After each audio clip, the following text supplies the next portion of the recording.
welcome to Grandad on an Enfield. We are doing a sound check on the bullet. If you've watched my unveiling video, you know that the bullet had a scrape on the exhaust.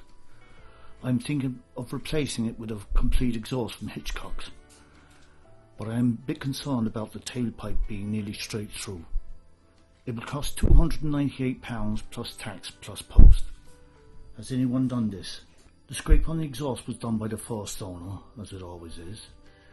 Now, when I bought my Interceptor, BSA had announced the Gold Star 650, so I was going to wait and see which one to buy. But I got bored of waiting, and in the end it was 18 months after I bought the Interceptor that the BSA was in the dealers. There is a lot of talk on the internet about BSA at the moment, the sales figures and trade-in prices, but nobody has said the reason it could be bad is because they only have one model for sale. No other manufacturer I can think of has only one model for sale. Even Royal Enfield has 3 to 4 platforms to choose from 350 to 650cc. What if you don't want a 650cc bike, or it doesn't suit your budget or your needs? Then no BSA. There's no other choice in it. That's my take on it. I could be totally wrong, but that's my 10 cents worth.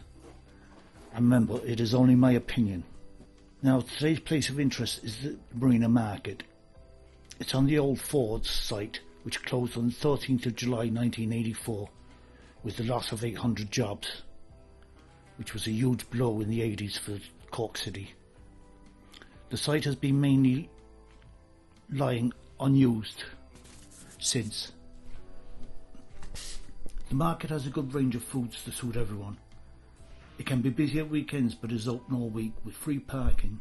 Just don't park on the quays outside the main gate. Thanks and ride safe. Grandad on an Enfield.